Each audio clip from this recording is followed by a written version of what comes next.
Hello, हाँ जी, नमस्कार दोस्तों, welcome back our official YouTube channel law with Ronit. दोस्तों, आप सभी लोगों का हार्दिक स्वागत है। साथियों, एक नए वीडियो और एक नए ऑफिशियल अपडेट के साथ आपके सामने आ रहे हैं। जी हाँ साथियों, यहां पे आपको दिख रहा होगा लेटेस्ट अपडेट। जी बिल्कुल, हम लेटेस्ट अपडेट के बारे में बात करेंगे और खास करके जो भी हम लेटेस्ट अपडेट के बारे में बात करेंगे वो कॉन्स्टिट्यूशन ऑफ इंडिया के एमसीक्यू क्वेश्चंस के ही अकॉर्डिंग्स में यहां पे हम बात करने वाले हैं। तो ये आज का हमारा पूरा स्ट्रेटजी है और इसी स्ट्रेटजी को फॉलो करके हम एक एक एमसीक्यू टाइप के क्वेश्चंस को यहां पे सॉल्व करने वाले हैं। क्योंकि आपके अपकमिंग एग्जामिनेशन में चाहे आप हरियाणा जुडिशरी का एग्जामिनेशन आप फेस करें या फिर झारखंड जुडिशरी का एग्जामिनेशन आप फेस करें, वहां पे कॉन्स्टिट्यूशन ऑफ इंडिया से रिलेटेड आपके एग्जामिनेशन में भर भर के क्वेश्चन पूछे जाते हैं।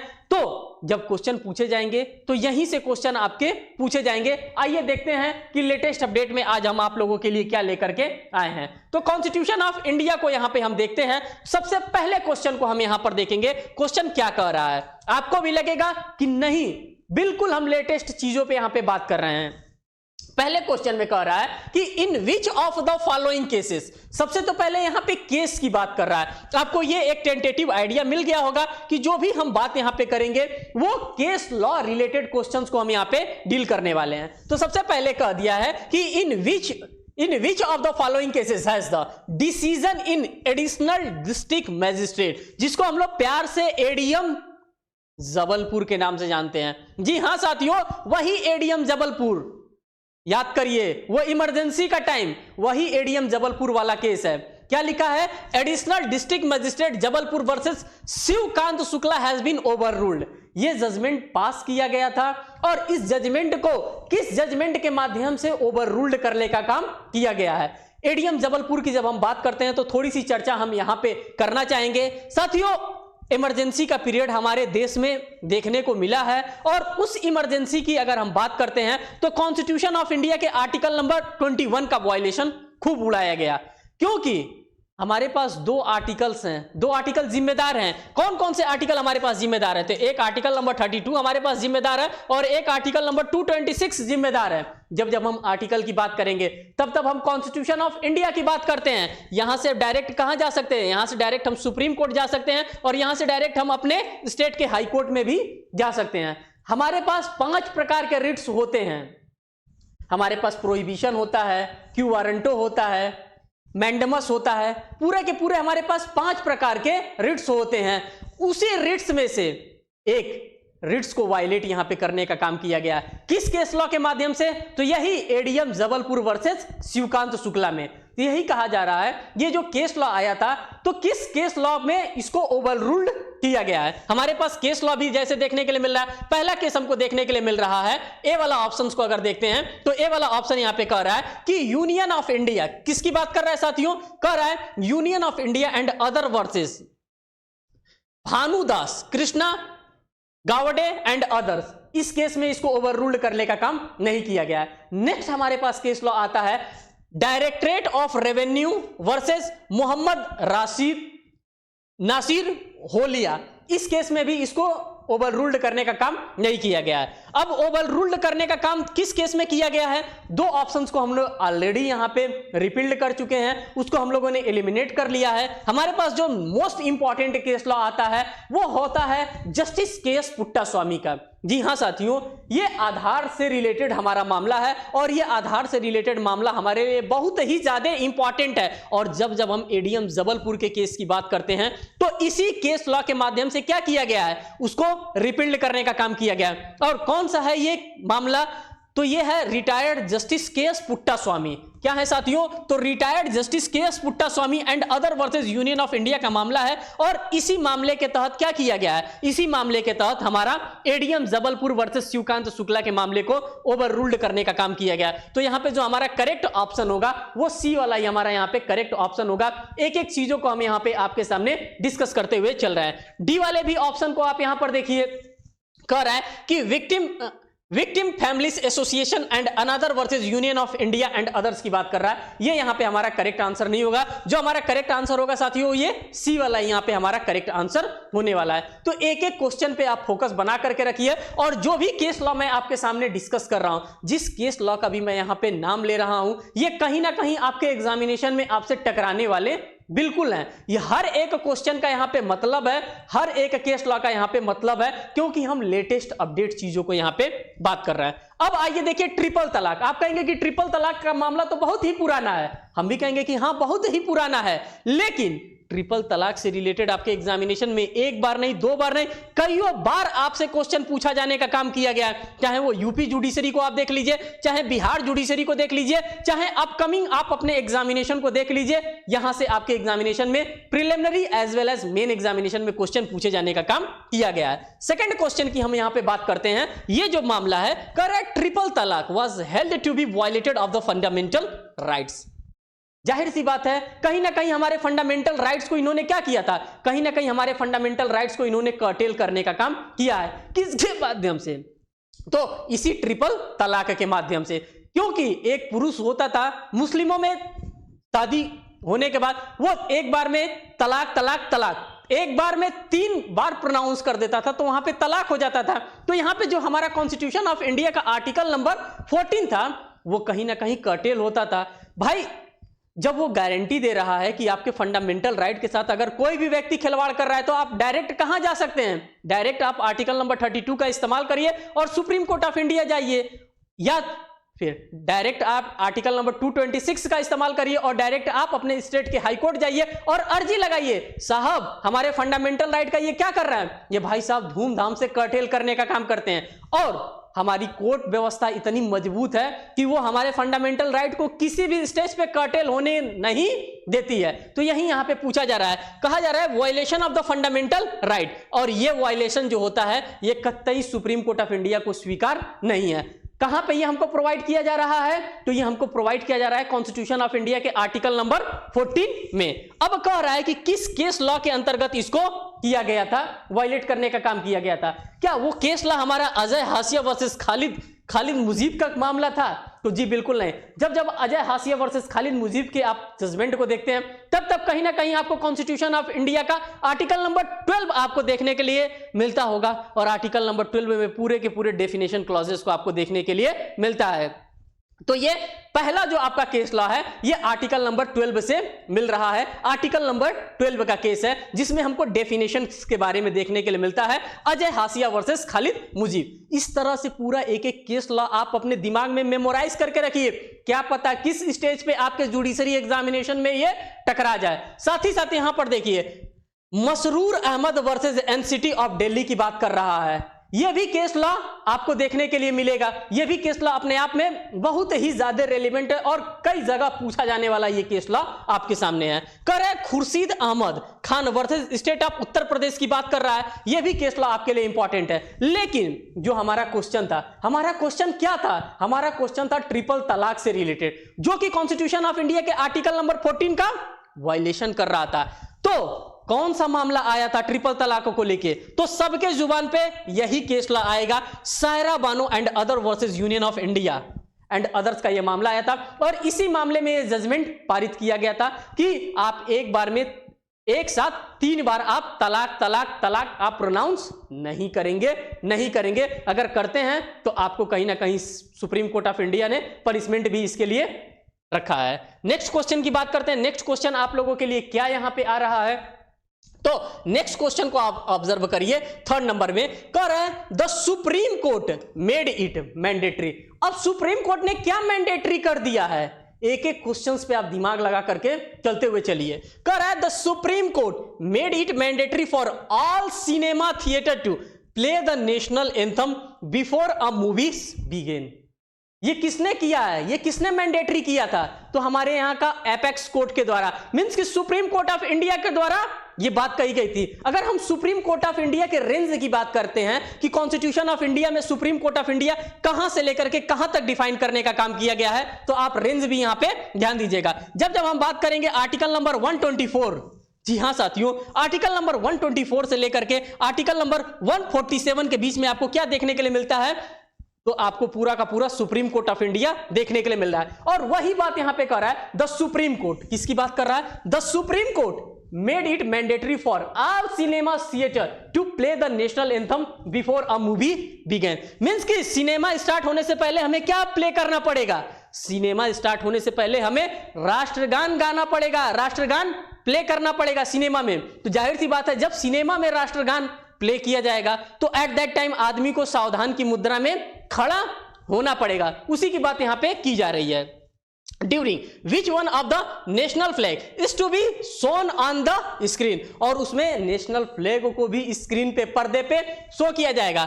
This direction was given in which of the following cases। ये जो डायरेक्शंस हमको प्रोवाइड किया गया है एपेक्स कोर्ट ऑफ इंडिया के द्वारा, वो किस केस लॉ के अंतर्गत ये प्रोवाइड करने का काम किया गया है? तो आइए हम उस केस लॉ को भी ऑब्जर्व करते हैं कि किस केस लॉ के अंतर्गत ये मामला आया था। ऑप्शंस को देखिए। ऑप्शन पहला आपका यहां पे कह रहा है श्याम नारायण चौकसी वर्सेस यूनियन ऑफ इंडिया। जी हां साथियों, इसी मामला में यह बात कहा गया था, श्याम नारायण चौकसी वर्सेस यूनियन ऑफ इंडिया के ही मामले में यह कहा गया था कि नेशनल एंथम को क्या करना होगा? नेशनल एंथम को प्ले करना होगा। यहां पे आप इस चीज को फॉलो करते हुए चलिए और इस केस लॉ को भी आप अपने एग्जामिनेशन के लिए सजा करके रखिए, क्योंकि आपके एग्जामिनेशन में अगर क्वेश्चन पूछेगा तो यही आपका करेक्ट आंसर मार्क किया जाएगा, ए वाला श्याम नारायण चौकसी वर्सेस यूनियन ऑफ इंडिया। साथ ही साथ यहां पे नेक्स्ट केस लॉ भी आपके सामने आ रहा है, कर है common cause and another versus union of India. जी हां साथियों, ये केस अपने आप में बहुत ही ज्यादा रेलिवेंट केस है। अगर हम कॉमन कॉज की बात करते हैं, सरला मुदगल की बात करते हैं, या फिर और भी जो हमारे रेलिवेंट जजमेंट हैं, अगर इन सभी चीजों के बारे में बात करते हैं तो ये जजमेंट अपने आप में बहुत ही ज्यादा इंपॉर्टेंट है। तो कॉमन कॉज का भी केस आप यहां पर ध्यान में रखिएगा। Mahipal Singh Rana versus state of Uttar Pradesh का भी आपके लिए केस इंपॉर्टेंट है, और Swaraj Abhiyan versus union of India, ये भी केस लॉ आपके एग्जामिनेशन के पॉइंट ऑफ व्यू से बहुत ही ज्यादा इंपॉर्टेंट है। तो जो भी केस लॉ है उस केस लॉ को मैं एक एक आपके सामने डिस्कस करता हुआ चल रहा हूं, क्योंकि उन सभी केस लॉ से कहीं ना कहीं आपके एग्जामिनेशन में क्वेश्चंस आपको देखने के लिए मिलेंगे। क्वेश्चन नंबर 4 की बात करते हैं। क्वेश्चन नंबर 4 आपसे क्या कहना चाहता है? ये ऐसा क्वेश्चन है, कुछ ना कुछ आपसे कहना चाहता है, अपनी समस्या को बताना चाहता है, और आप तो माय लॉर्ड हैं, आप तो जज साहब हैं, आप ही को इसके प्रॉब्लम को सॉल्व करना है। ये क्वेश्चन आपके सामने प्रॉब्लम लेके आ रहा है, कह रहा है कि in which one of the following cases has the supreme court upheld the constitutional validity of section number 499 to 502 की बात कर रहा है। जब जब हम आईपीसी की बात करेंगे और आईपीसी की 499 की अगर हम बात करते हैं तो ये क्या हमें बताता है? आईपीसी का सेक्शन नंबर 499, तो ये डेफेमेशन के बारे में बात करता है। जी हां साथियों, उसी डेफेमेशन की बात हम यहां पे कर रहे हैं जो कि हमारे आईपीसी में इंडियन पेनल कोड के अंतर्गत देखने के लिए मिलता है। और ये इंडियन पेनल कोड बनाया कौन था? तो हमारे यहां लॉर्ड मैकाले साहब के द्वारा इंडियन पेनल कोड की ड्राफ्टिंग की गई थी, उसी इंडियन पेनल कोड की बात कर रहा है। कहां पे दे रखा है? तो chapter number 21 of the Indian penal code relating to the criminal defamation थी।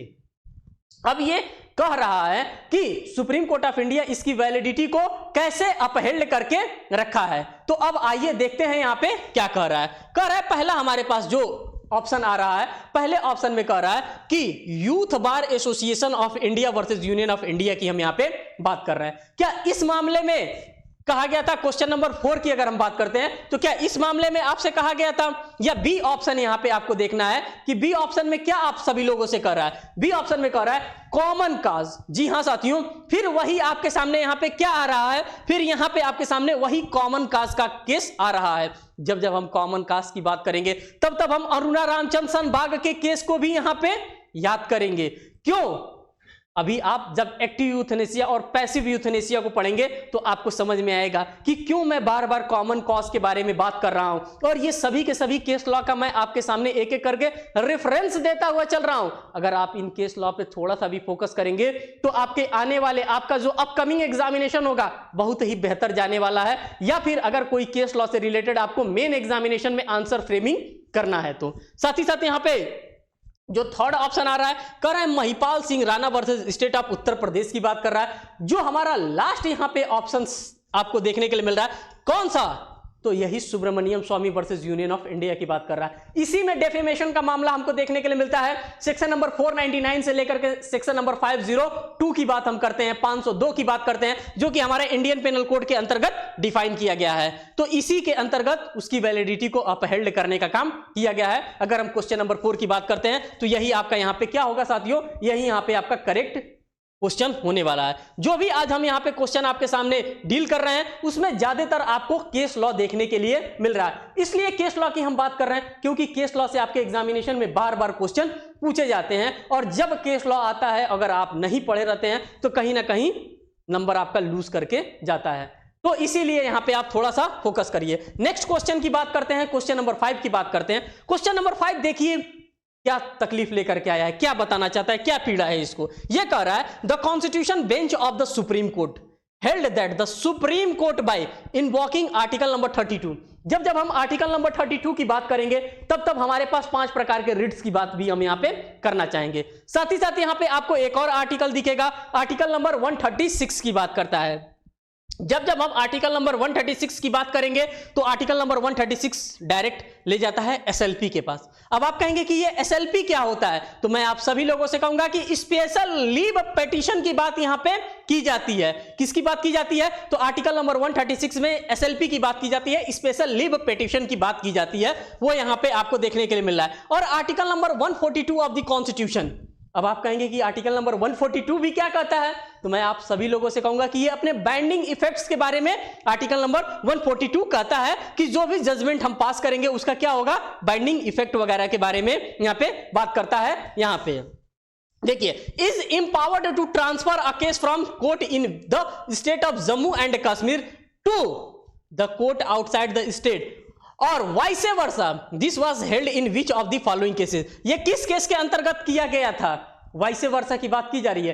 क्या ये केस था common cause and another versus union of India के अंतर्गत ये मामला आपको देखने के लिए मिलता है, तो जी बिल्कुल नहीं, common cause versus union of India के अंतर्गत ये मामला देखने के लिए हमें नहीं मिलता है।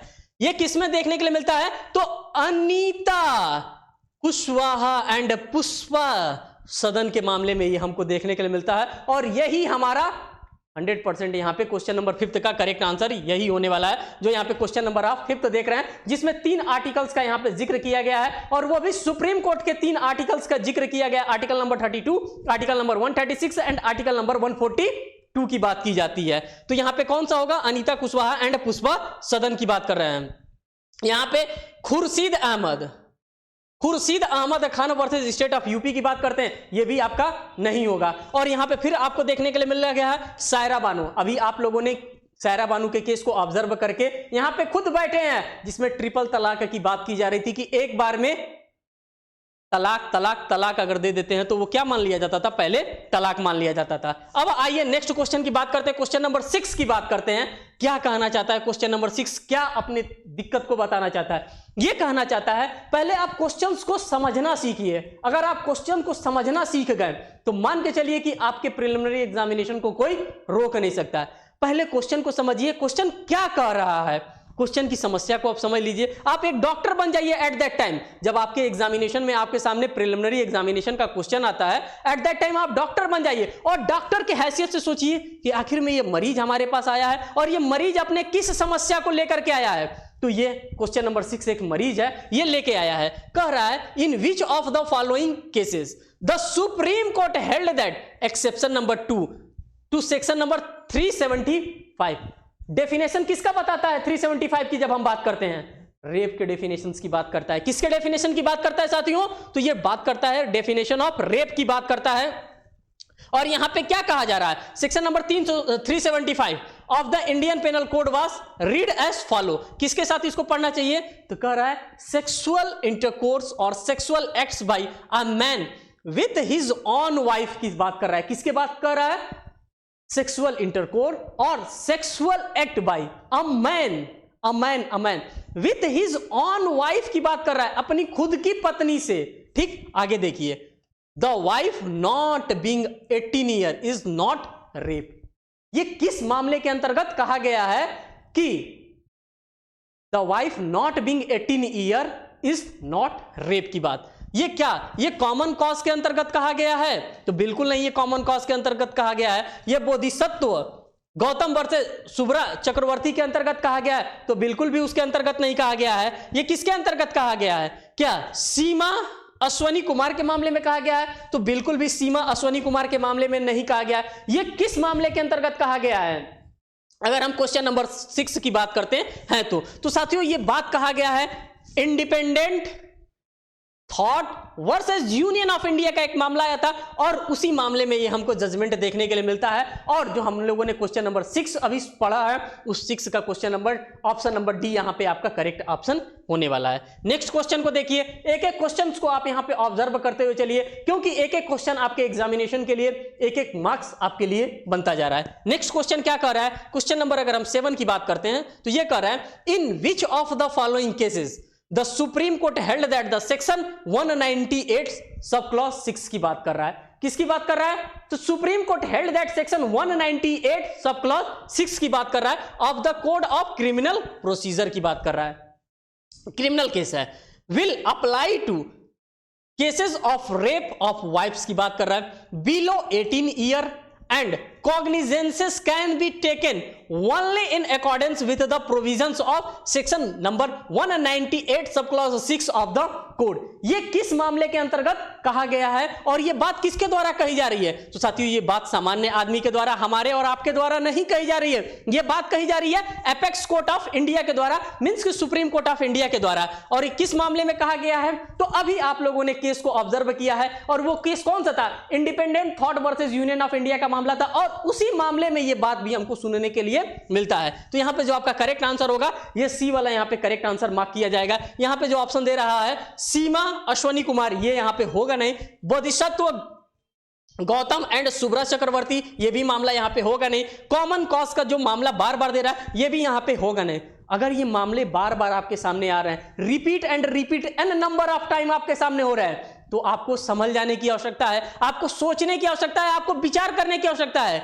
इसलिए विचार करना, इसलिए सोचना है, क्योंकि कहीं ना कहीं किसी ना किसी स्टेज पे ये केस लॉ आपसे मिलेंगे। और जब एन नंबर ऑफ टाइम्स मैं आपके सामने रिपीट करूंगा किसी भी केस लॉ को, किसी भी क्वेश्चंस को, तो वो दिमाग में आपके लंबे अरसे तक दौड़ेगा। इसीलिए मैं यहां पे इन सभी चीजों को आपके सामने करता हुआ चल रहा हूं। नेक्स्ट क्वेश्चन यहां पे आपके सामने क्वेश्चन नंबर 8 आ रहा है, और क्वेश्चन नंबर 8 आप सभी लोगों से क्या कह रहा है? कह रहा है कि who among the following is the attorney general of India की बात कर रहा है। अब ये किसकी बात कर रहा है? Who among the following is the attorney general of India की बात कर रहा है। तो साथियों आप सभी लोगों को पता है कि जितने नाम यहां पर दिए गए हैं इसमें से कौन रहा है अटॉर्नी जनरल ऑफ इंडिया? तो हमारे केके वेणुगोपाल साहब थे, और इन्हीं की बात यहां पे कर रहा है। ये लेटेस्ट अपडेट से रिलेटेड मामला था, 2018 का ये मामला है। तो 2018 के पॉइंट ऑफ व्यू से मैंने ये सारी चीजों को आपको यहां पे बताया है। ये एट दैट टाइम का मामला है 2018 का, इसीलिए मैंने यहां पे 2018 भी लिख दिया है। अब आप देख लीजिएगा कि इस समय लेटेस्ट में कौन है, लेकिन ये 2018 के हिसाब से मैंने यहां पे आपके सामने बताया है के वेणुगोपालन साहब को। नेक्स्ट क्वेश्चन नंबर 9 की हम बात करते हैं। Who among the following is the solicitor general of India की बात कर रहा है। किसकी बात कर रहा है? तो सॉलिसिटर जनरल ऑफ इंडिया की बात कर रहा है। और यहां पे सॉलिसिटर जनरल ऑफ इंडिया कौन था इसमें से? क्या रंजीत कुमार जी थे? बिल्कुल नहीं। मुकुल रोहतगी जी? बिल्कुल नहीं। के वेणुगोपालन? बिल्कुल नहीं। None of the above. यहां पे जो 9 नंबर का आपका करेक्ट आंसर होगा साथियों वो डी वाला होगा, नन ऑफ द एबव। जो भी नाम यहां पे आपके लिए प्रोवाइड किया गया इसमें से कोई नहीं था। ठीक, ये बात आप सभी लोगों को समझ में आ गई। क्वेश्चन नंबर 10 की अब बारी आती है। क्वेश्चन नंबर 10 कुछ आप लोगों से कहना चाहता है, कुछ बताना चाहता है। क्या कहना चाहता है? इसके बाद को समझिए। अगर आप इसके बाद को समझ जाते तो ये आपका कहीं ना कहीं 1 नंबर आपको दे करके ही जाएगा आपका। कह रहा है कि श्री रंजीत कुमार हुर रिजाइंड रिसेंटली वाज, वो किस चीज से रिजाइन किए हैं? किस चीज से उन्होंने रिजाइन किया है? क्या वो additional solicitor general of India थे? अब आप लोग बताइएगा, जो श्री रंजीत कुमार थे वो किस पोस्ट पे थे और किस पोस्ट से उन्होंने रिजाइन करने का काम किया है? अगर 10 नंबर की बात करते हैं, वो एडिशनल सॉलिसिटर जनरल थे? तो बिल्कुल भी नहीं थे। वो क्या थे? वो सॉलिसिटर जनरल ऑफ इंडिया थे। और इस पोस्ट पे जा करके भी लोग क्या करते हैं? रिजाइन कर देते हैं। जहां पे देश में छोटी छोटी नौकरियों के लिए मारामारी हो जाता है, हाई कोर्ट सुप्रीम कोर्ट तक आदमी जा सकता है, वहां पे सॉलिसिटर जनरल ऑफ इंडिया होने के बावजूद भी आदमी रिजाइन कर सकता है। तो ये समझिए, अपनी गरिमा को आप मेंटेन करिए। आपकी गरिमा है तो सब कुछ है, गरिमा आपकी नहीं है तो कुछ भी नहीं है। नेक्स्ट क्वेश्चन की बात करते हैं, क्वेश्चन नंबर 11 की बात करते हैं। ये क्वेश्चन आप सभी लोगों से क्या कहना चाहता है, इसकी बात को समझिए। क्वेश्चन नंबर 11 कह रहा है the supreme court has recently held that all tribunals, किसकी बात कर रहा है, न्यायाधिकरणों की बात कर रहा है। न्यायाधिकरण ट्रिब्यूनल्स की अगर हम बात करते हैं, कैट हमारा ट्रिब्यूनल है, सेंट्रल एडमिनिस्ट्रेटिव ट्रिब्यूनल की बात करते हैं, एनजीटी बात करते हैं, नेशनल ग्रीन ट्रिब्यूनल हमारा ट्रिब्यूनल है, या फिर और भी हम ट्रिब्यूनल्स की बात करते हैं जिसमें कि अभी हमारे दिमाग में अभी आ नहीं रहा है, अभी आता है तो मैं तुरंत आप लोगों को बताता हूं। कह रहा है the supreme court has recently held that all tribunals are not necessary party in the special civil applications under article number 226। जब हम आर्टिकल 226 और आर्टिकल नंबर 227 की यहां पे बात करेंगे तो आर्टिकल नंबर 226 के अकॉर्डिंग हम डायरेक्ट कहां जा सकते हैं, तो डायरेक्ट हम सुप्रीम कोर्ट ऑफ इंडिया में अपने रिट का इस्तेमाल करके जो भी हमारे फंडामेंटल राइट के साथ किसी भी प्रकार का कोई भी खिलवाड़ कर रहा है, उस फंडामेंटल राइट्स को हम वहां पे जा करके क्लेम कर सकते हैं कि साहब इनके द्वारा हमारे फंडामेंटल राइट के साथ कहीं ना कहीं मजाक किया जा रहा है, समझौता कराने की बात कही जा रही है, कृपया आप उस पर फोकस करें। तो यह बात कही जा रही है article number 226 of the constitution. When they are not required to defend its order when they are challenge before the high court the statement is. ये जो स्टेटमेंट यहां पे दिया जा रहा है, ये स्टेटमेंट कैसा है, तो ये जो स्टेटमेंट यहां पे दिया जा रहा है साथियों, ये बिल्कुल ही ट्रू स्टेटमेंट आपको क्वेश्चन नंबर 11 के अकॉर्डिंग्स में यहां पे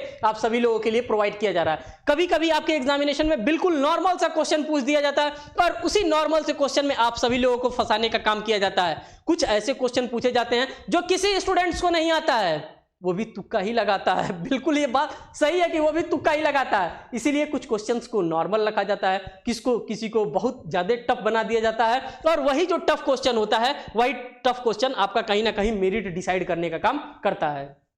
नेक्स्ट क्वेश्चन की बात करते हैं, क्वेश्चन नंबर 12 की बात करते हैं। यह क्वेश्चन आप सभी लोगों से क्या कहना चाहता है, कह रहा है कि in which of the following cases has the Supreme Court held that all tribunals are not necessary party in a special civil application under article number 226 and 227 of the constitution when they are required to defend its order when they are challenged before the high courts की बात कर रहा है। आप कहेंगे कि यही जो क्वेश्चन अभी हम लोगों ने 12 वाला क्वेश्चन देखा था, वही सेम क्वेश्चन यहां पे आ गया है। नहीं साथियों, आप लोगों ने जो 11 नंबर वाला क्वेश्चन देखा था और जो 12 नंबर वाला क्वेश्चन देखा था वह बिल्कुल अलग है। इसमें कौन सा इसका करेक्ट आंसर होगा, तो एमएस काजी वर्सेस एमईएस का जो मामला है यहां पे बिल्कुल करेक्ट होने वाला है।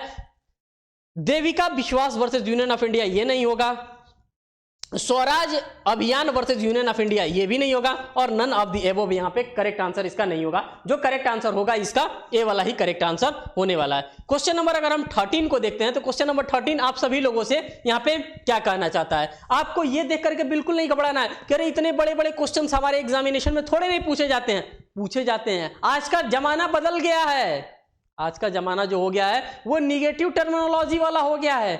निगेटिव कॉन्सेप्ट में आपसे क्वेश्चन पूछे जाने का काम किया जा रहा है, अंदर से घुस करके क्वेश्चन पूछे जाने का काम किया जा रहा है। ऐसा नहीं कि सिर्फ और सिर्फ ओवरव्यू आपको पता है तो आप ओवरव्यू बता करके आप अपना काम चला लेंगे, ऐसा बिल्कुल भी नहीं किया जा रहा है।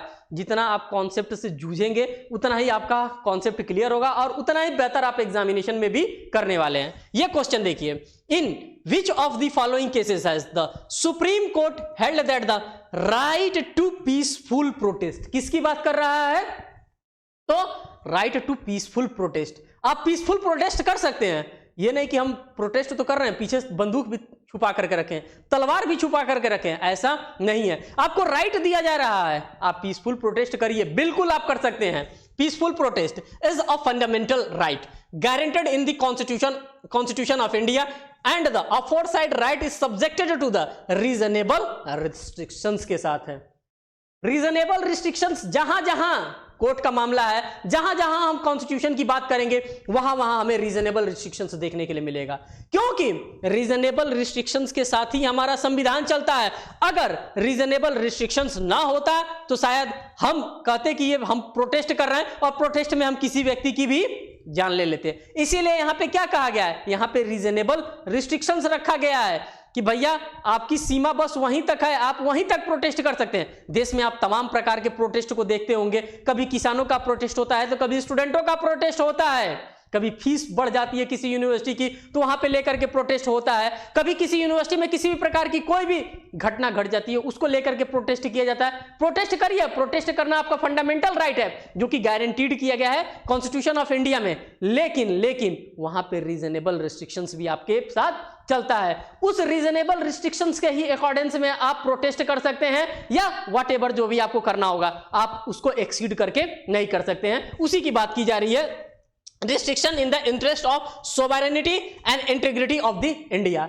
ये sovereignty and integrity of India की अगर हम बात करते हैं तो ये हमको मामला देखने के लिए कहां मिलता है? देश की एकता, अखंडता और प्रभुता की अगर बात आ जाती है तो डायरेक्ट हम कहां पे भाग करके जाते हैं? जब एकता, अखंडता और संप्रभुता की बात आती है तब हम भाग करके जाते हैं कॉन्स्टिट्यूशन ऑफ इंडिया के प्रियम्बल के पास। और प्रियम्बल हमें बताता है कि क्या होता है देश की एकता, क्या होती है देश की अखंडता और क्या होता है देश का संप्रभुता। उन चीजों के बारे में हमारा कॉन्स्टिट्यूशन ऑफ इंडिया का प्रियम्बल बताता है। तो इन सभी चीजों को आप अपने दिमाग में रिकॉल करिए, एक चीज से दूसरे चीज को आप जोड़ते रहिए। जितना बेहतर तरीके से आप जोड़ेंगे, जितना अपने आप क्वेश्चन को एक्सपेंड करेंगे, उतना अलग तरीके से आप क्वेश्चन को भी फ्रेम करते हुए चलेंगे। मेरा यह कॉन्सेप्ट नहीं है कि सिर्फ मैं आया, आपको एमसीक्यू बताया और चला गया, नहीं। यह जो प्लेटफॉर्म है, छोटा सा प्लेटफॉर्म है, आप ही लोगों की देन है, आप लोग इतना सपोर्ट करते, इतना प्यार करते हैं कि ये प्लेटफॉर्म चल रहा है। इसीलिए मैं आप सभी लोगों से जितना मेरे पास है उतनी चीजों को मैं आपके सामने एक एक करके डिराइव करने का काम करता हूं। साथ ही साथ कर रहा है integrity of India as well as the public order की बात कर रहा है। ये किस मामले में हमको देखने के लिए मिला था?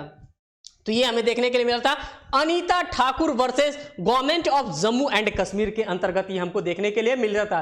क्योंकि जितना भी हमारा प्रोटेस्ट हमको देखने के लिए, सबसे ज्यादा अगर प्रोटेस्ट देखने के लिए मिलता है तो जम्मू एंड कश्मीर में हमको प्रोटेस्ट देखने के लिए मिलता था। और उसी प्रोटेस्ट की बात यहां पे इस केस लॉ के माध्यम से कहा गया है, Anita Thakur versus government of Jammu and Kashmir की बात यहां पे की जा रही है। तो इस प्रकार के क्वेश्चन आपके एग्जामिनेशन में बार बार आप सभी लोगों से पूछे जाते हैं और इन सभी क्वेश्चन को आप लोगों को जानना बेहद जरूरी होता है। नेक्स्ट क्वेश्चन की बात करते हैं। नेक्स्ट क्वेश्चन नंबर 14 की हम बात करते हैं। क्वेश्चन नंबर 14 क्या कर रहा है? कह रहा है the supreme court has recently directed the law commission of India to examine. अब सुप्रीम कोर्ट ऑफ इंडिया ने रिसेंटली क्या डायरेक्ट किया है, और डायरेक्ट किया भी तो किसको किया गया है? किसी सामान्य व्यक्ति को नहीं किया गया, direct law commission of India को यहां पे डायरेक्ट किया गया है। किसके द्वारा? तो एपेक्स कोर्ट ऑफ इंडिया के द्वारा। जब मैं एपेक्स कोर्ट की बात करूंगा तब आपके दिमाग में आर्टिकल नंबर 124 से लेकर के आर्टिकल नंबर 147 तक घूमना चाहिए, क्योंकि इसी के बीच का मामला है, इसी के रेंज का मामला है। और जब रेंज की बात आती है तो रेंज से भी आपके एग्जामिनेशन में भी अब क्वेश्चन पूछा जाने लगा है। ऑप्शंस को देखिए। ऑप्शन ए यहां पे आपसे क्या कर रहा है? ऑप्शन ए कर रहा है whether any changes in the statutory framework, क्या किसी भी प्रकार का कोई बदलाव किया गया है हमारे संवैधानिक फ्रेमवर्क में, constituting various tribunals which regards to person appointed, manner of appointment, duration of appointments, etc. is necessary in the light of the judgment of the Supreme Court in the Madras Bar Association case or on any other consideration from the points of view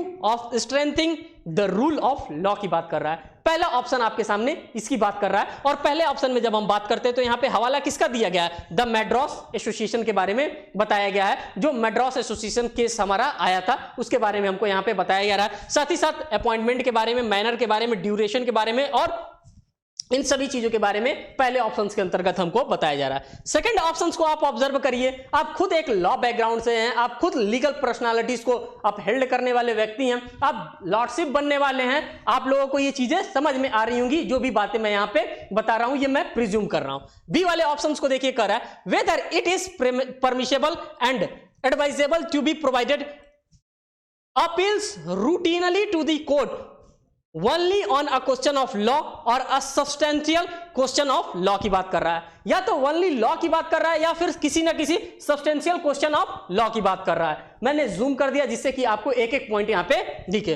question of law which is not national और public importance without affecting the constitutional role assigned to the supreme court having regards to the disability of the decision being rendered within reasonable times की बात यहां पे की जा रही है, जो सेकंड नंबर का ऑप्शन आपका बता रहा था। थर्ड नंबर के ऑप्शन को देखिए, सी नंबर के ऑप्शन। आप कहेंगे कि ऑप्शन इतना बड़ा दे दिया तो क्वेश्चन क्यों इतना छोटा दिया? क्वेश्चन को भी कुछ बड़ा होना चाहिए, बिल्कुल बड़ा होना चाहिए था, लेकिन उस छोटे क्वेश्चन ने इतने बड़े बड़े आंसर्स को पैदा किए हैं। देखिए ये ऑप्शन आपका क्या कर रहा है, सी वाले अगर हम ऑप्शंस को देखते हैं, कर रहा है whether direct statutory appeal to the supreme court bypassing the high courts from the order of tribunal affecting access to the justice to litigants in remoteness area. किसकी बात कर रहा है? Remoteness area of the country की बात कर रहा है। And whether it is desirable to exclude jurisdictions of all courts in absence of equality affect alternative mechanism for the assess। अब अल्टरनेटिव की बात कर रहा है, जब हम अल्टरनेटिव मैकेनिज्म की बात करेंगे तब हम एडीआर मैकेनिज्म की भी बात करेंगे। एडीआर अल्टरनेटिव डिस्प्यूट रिजोल्यूशन की बात करेंगे, जो हमारा 1996 का एक्ट बना है, क्योंकि वहां पे हमको मीडिएशन, कॉन्सिलिएशन, एडीआर का पूरा मैकेनिज्म हमको देखने के लिए मिलता है। सेक्शन नंबर 89 और अंदर घुसेंगे तो सेक्शन नंबर 89 सीपीसी का ऑर्डर नंबर 10 रूल 1 को भी हम वहां पे ऑब्जर्व करने का काम करेंगे। ये स्पेशल प्रोविजन हमको दे रखा है, कौन सा? तो अल्टरनेटिव मैकेनिज्म की अगर हम बात करते हैं, इस अल्टरनेटिव मैकेनिज्म की भी बात यहां पे की जा रही है, क्योंकि मामला ज्यादा से ज्यादा कोर्ट में ना जाकर के कहां जाए, हमारे अल्टरनेटिव अगर मैकेनिज्म वहां पे काम कर रहा है, अगर अल्टरनेटिव मैकेनिज्म से हमारा प्रॉब्लम सॉल्व हो जाता है तो क्यों हम कोर्ट का कीमती समय बर्बाद करें? हमें बिल्कुल भी बर्बाद करने की आवश्यकता नहीं है। Grass root level has been done in the provisions of the TDSAT act section number 14 and 15। अब यहां पे जो पूछ रहा है, जो क्वेश्चन पूछ रहा था, कह रहा था इसका करेक्ट आंसर क्या होगा, तो यहां पे जो तीनों के तीनों ऑप्शन आपके सामने दिए हैं, ऑल ऑफ द अबव, जो आपका करेक्ट होगा ऑल ऑफ द अबव, जो तीनों के तीनों ऑप्शन है, ये तीनों के तीनों ऑप्शन यहां पे करेक्ट आपके सामने दिख रहे हैं। फिर नेक्स्ट क्वेश्चन की बात करते हैं, क्वेश्चन नंबर 15 की बात करते हैं। क्वेश्चन नंबर 15 अब देखिए आप सभी लोगों से क्या कहना चाहता है।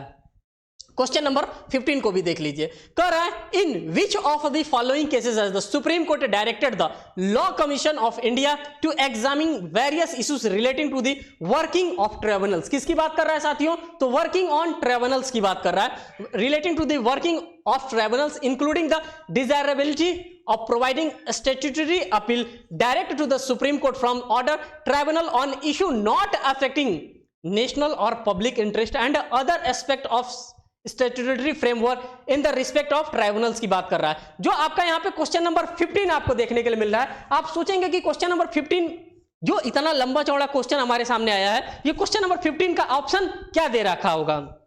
यहां पे आपको ऑप्शन भी जो दे रखा है वो केस लॉ के ही बीच में दे रखा है। कह रहा है एमएस काजी वर्सेस एमईएस, ये वाला ऑप्शन यहां पे इसका होगा नहीं। कह रहा है देवकी विश्वास वर्सेस यूनियन ऑफ इंडिया, ये भी इसका ऑप्शन यहां पे होगा नहीं। इसका जो ऑप्शन होगा ये सी वाला ऑप्शन करेक्ट होगा, Gujarat Urja Vikas Nigam limited versus Essar power limited.